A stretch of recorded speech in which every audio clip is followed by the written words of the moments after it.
5 सबसे अहम और बड़ी खबरें आपको बताएंगे, जिन खबरों का जिक्र आज पूरा दिन होने वाला है, जो खबरें चर्चा में रहने वाली हैं। उन 5 खबरों की अगर बात करें तो सबसे पहली खबर है, चाचा से खेला, क्या देंगे इस्तीफा।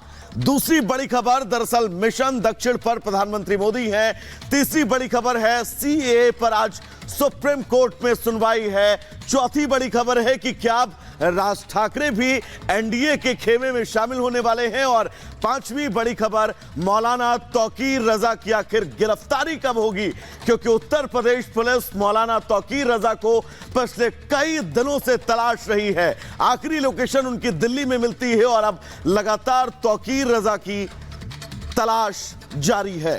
तो ये वो 5 बड़ी खबरें हैं जो दिन भर सुर्खियों में रहने वाली और जिनसे जुड़ी तमाम अपडेट्स एक एक कर हम आप तक पहुंचाते रहेंगे। और सबसे पहले बात करते हैं दिल्ली शराब घोटाले के मामले की, जिसमें ईडी ने कई चौंकाने वाले खुलासे किए हैं। ईडी का आरोप है कि के कविता ने केजरीवाल और मनीष सिसोदिया के साथ मिलकर घोटाले की साजिश रची। एक रिपोर्ट आपको दिखाते हैं।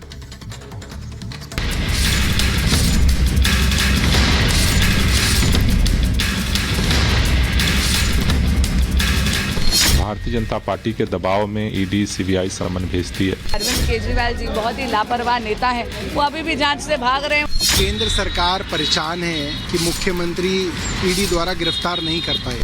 तब वो व्यक्ति है जिसको बहुत कुछ छिपाना हो। दिल्ली के सीएम अरविंद केजरीवाल भले ही ईडी के समन पर पेश होने के नए नए बहाने ढूंढ रहे हैं, कोर्ट से मिले अग्रिम जमानत को ढाल बनाकर पेशी से बचने की कोशिश कर रहे हैं, लेकिन शराब घोटाले की जांच जैसे जैसे आगे बढ़ रही है, अरविंद केजरीवाल के किरदार और गहरे होते जा रहे हैं।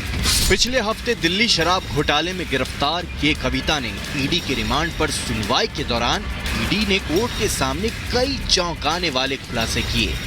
ईडी के खुलासे पर बीजेपी ने अरविंद केजरीवाल को कटघरे में खड़ा किया है और उन्हें ईडी के सामने पेश होकर सवालों के जवाब देने की बात कही है।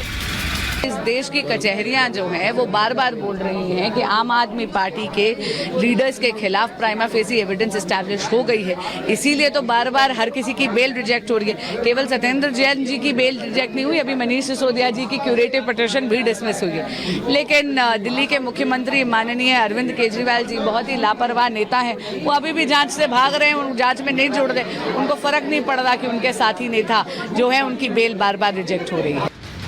के कविता के रिमांड पर सुनवाई के दौरान ईडी ने बताया कि वो दिल्ली शराब घोटाले की मुख्य साजिशकर्ता और लाभार्थियों में से एक थीं। उन्होंने अरविंद केजरीवाल और मनीष सिसोदिया के साथ मिलकर पूरी साजिश रची। नई आबकारी नीति के बदले आप नेताओं को 100 करोड़ रुपए दिए गए। पैसे देने वाले आरोपियों में के कविता शामिल थी। ईडी के इन आरोपों पर आम आदमी पार्टी की तरफ से सफाई आ गई है। आम आदमी पार्टी ने ईडी के आरोपों को बेबुनियाद और समन को राजनीति से प्रेरित बताया है। आज के दिन में ईडी और सीबीआई भारतीय जनता पार्टी के गुंडे बन के रह गए हैं। ईडी के पास अरविंद केजरीवाल के खिलाफ एक पैसे का सबूत नहीं है, फिर भी सबूत ना होने के बावजूद समन पे समन, समन पे समन, समन पे समन भेजे जा रहे हैं। ईडी इंतजार नहीं कर सकती है कि कोर्ट अपना फैसला दे, इसीलिए कभी समन देके, कभी मीडिया में बयान देके ईडी अपना असली राजनीतिक रंग दिखा रही है। ये पहले दिन से सबको पता है कि ये राजनीतिक महत्वाकांक्षाओं से प्रेरित भारतीय जनता पार्टी का सम्मन है। भारतीय जनता पार्टी के दबाव में ईडी सीबीआई सम्मन भेजती है। ईडी के सम्मन को बार बार मुख्यमंत्री जी की तरफ से कहा गया कि भाई ये इलीगल है। उनसे सवाल पूछे गए, उन्होंने आज तक उसका जवाब नहीं दिया। दिल्ली में शराब घोटाले में अब तक 245 जगहों पर छापेमारी हो चुकी है। दिल्ली के पूर्व डिप्टी सीएम मनीष सिसोदिया और आम आदमी पार्टी सांसद संजय सिंह सहित 15 आरोपियों को गिरफ्तार कर जेल भेजा जा चुका है।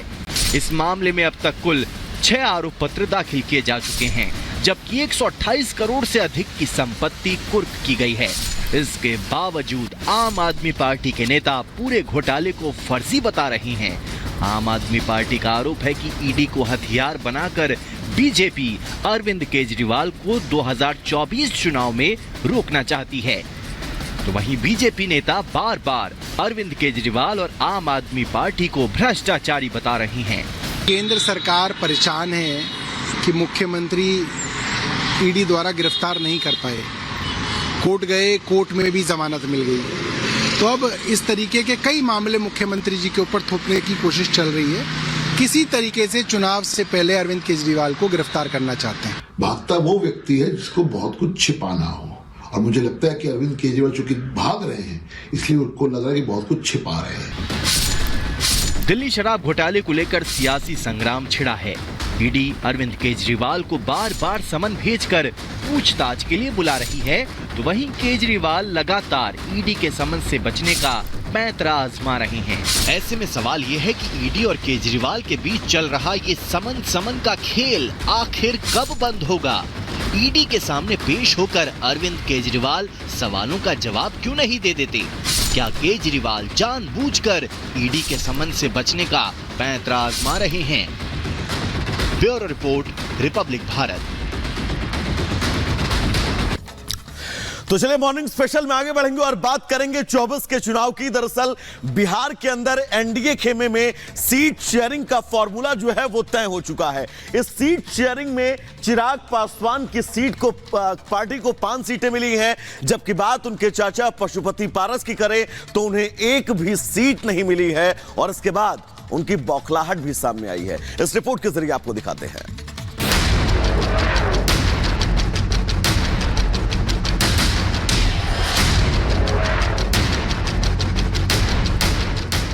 भतीजे के सियासी दांव ने चाचा को चित कर दिया है। बिहार में खुद को मोदी के हनुमान बताने वाले चिराग पासवान को एनडीए से इस बार 5 सीटें मिली हैं, जबकि उनके चाचा पशुपति पारस खाली हाथ रह गए। भतीजे ने हारी बाजी पलटकर चाचा को चित कर दिया और चाचा खाली हाथ मलते हुए खेला करने की धमकी दे रहे हैं। चाचा बता रहे हैं कि उनके विकल्प खुले हुए हैं। कयास लगाए जा रहे हैं कि हाजीपुर सीट से चिराग के खिलाफ मैदान में उतरने की धमकी देने वाले पशुपति पारस बिहार में महागठबंधन का दरवाजा खटखटा सकते हैं।